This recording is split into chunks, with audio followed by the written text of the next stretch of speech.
Not unanimous. Oh, I'm sorry. One holdout that's put commerce above safety, but go ahead. There was some additional information that we wanted to present. We did not talk about 175th, and we did not talk about Old 56 Highway in our meetings. Most of the meeting was discussing Gardner Road. And so what we did is present an ordinance that allowed you to go ahead and delete items B through E, which would be what the council consensus was last Tuesday night. Or if that additional information made a difference, then you could adopt this ordinance with those additional streets. Well, it wasn't, go ahead.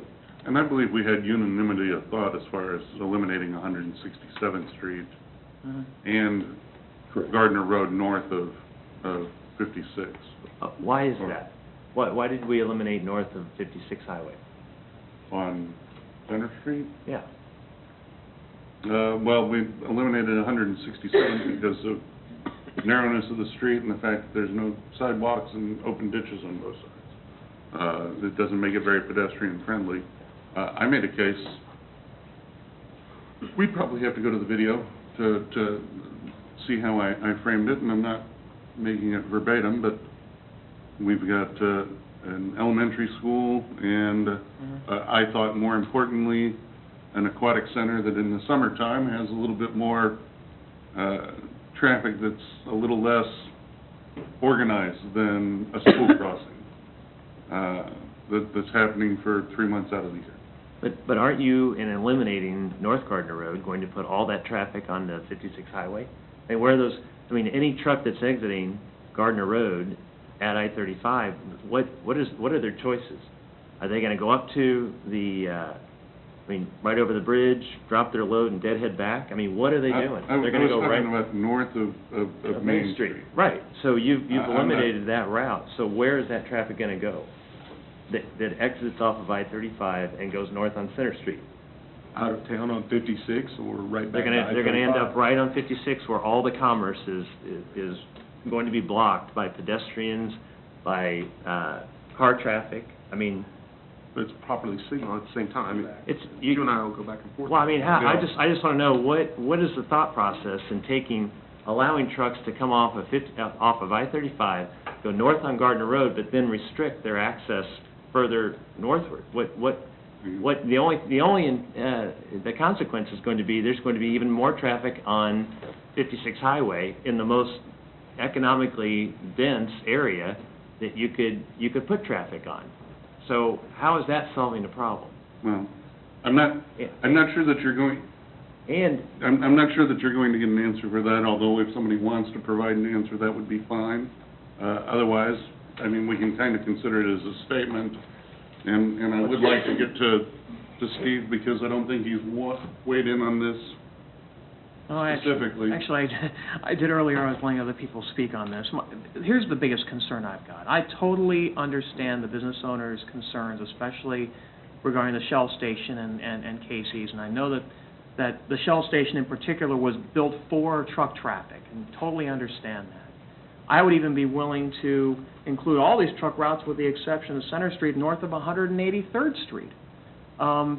But it's my concern here is once you get north of 188th in particular, and maybe this is not the way to address it. Maybe there's another way to address it. Increased enforcement and portable scales and making it so difficult on truckers who go north of 188th who are hauling these container vehicles that, these containers that they're going to think twice, so the word will get around, word of mouth or whatever, to keep them from coming through that area of town with their loads. But something's got to be fixed. I know I've spoken with families down there. I know I've also gotten the calls from the business owners and appreciate their input.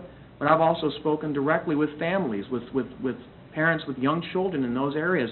They're afraid to let their kids go anywhere near Gardner Road because of the type of truck traffic that's coming down that road right now.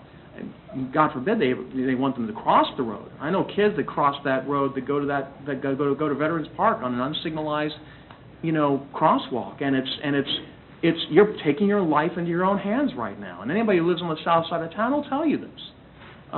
It's something that's got to be addressed in one way or another. Now, maybe the truck routes are not the best way, but I'd like to challenge people to tell me how else to fix the problem. Chris, do you have anything? Yeah, I actually have a couple of things. I personally, other than hearing from a few business owners last week, which is when I think everybody else did, haven't heard any feedback at all regarding truck traffic, at all, period, zero, zilch.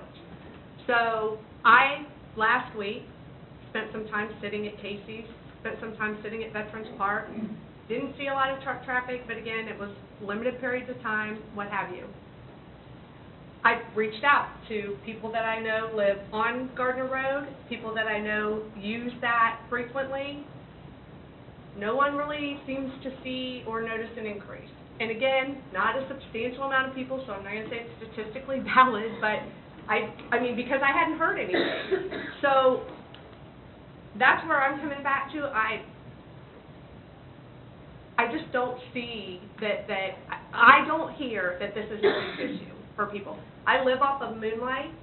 To me, I mean, is Moonlight built any differently than Gardner Road as far as being able to handle commercial truck traffic? Actually, I'm not sure how Gardner Road was built back when, but it's a 4-lane arterial, so it should be the standard. Right. So, and to say that Moonlight is any different, I mean, the only place you have commercial where trucks are is right when you come into Price Chopper. Everything north of Madison is residential, no different than Gardner Road. It's on one side of the street. Oh, okay. It's on one side of the street rather than both sides of the street. That's a big difference because you don't have to cross Moonlight Road to go somewhere. And there's not a park, there's not a post office, there's not... I live right there, and I've crossed that intersection hundreds of times. My boys ride at the prime age for Veterans Park. I'm more scared of the cars on that highway than I am the trucks, because there's a lot more of those to die than there is trucks. So unless we've got legislation to limit the car traffic there, I don't think we're going to make a very big safety impact by telling trucks not to go there. Because the number of times I've waited on a diesel truck versus the number of times I've waited on speeding cars, they don't even tip this. I mean, it literally is, you know, 1,000,000 to 1 shot. So I understand the safety concerns, but the cars are the issue there, and the speeding and the rates and the other things that all tie back into enforcement, because it comes there, you know, I'll say that the first time Officer Huff spends an hour and a half with the trucker on an inspection, that guy's going to tell everybody that he works for, who's going to tell everybody they know in the trucking industry. That word's going to spread really, really quick, and that'll limit traffic in itself. How do you reconcile the fact that we're asking KDOT to direct people to the Homestead exit, and yet we're telling, you know, we're appealing to gas station owners who want that traffic to go by? I mean, I guess I see this ambivalence, I guess, on staff's part to say, yeah, we want to restrict traffic going down 191st Street, but we don't want to restrict it too much because we want fuel sales and, you know, we don't want businesses to be impacted. And I do believe, and I've told Rob this in a phone call, that, I mean, I can see a case for traffic, you know, to service those two service stations, I mean, to be able to use those two service stations. I don't know how you restrict it beyond that, but that's not my job. That's obviously your job. But there is a valid need for truckers to use both of those gas stations. But as far as, you know, your argument last week about what if the trucker wants to go to Casey's for a sandwich, I mean, let's face it, you know, there's a social contract here. We have houses that were intended to be served mostly by cars that are now, you know, we're using Gardner Road as a thoroughfare. And I believe, Mayor, you mentioned in one of your first meetings as mayor, perhaps it was, maybe it was last, when you were still a council member, you cited a Wikipedia definition of what a truck route was. And you said it's, you know, for traffic that really has no business going through town. I mean, this is, and whatever happened, Brian, to the concern about the cost on the roads? Is that no longer a consideration? What? I mean, from our perspective, I mean, the truck routes that are defined were constructed for truck traffic other than like 167. Well, what is that? What are those construction minimums? I mean, it's a better subgrade preparation, it's thicker pavement. How thick? I don't have the Moonlight plans in front of me, so. Well, I mean, in the case of Gardner Road, what would you think that road is? Commercial standard, and 7 inches? well, not of asphalt, it's probably 9 inches of concrete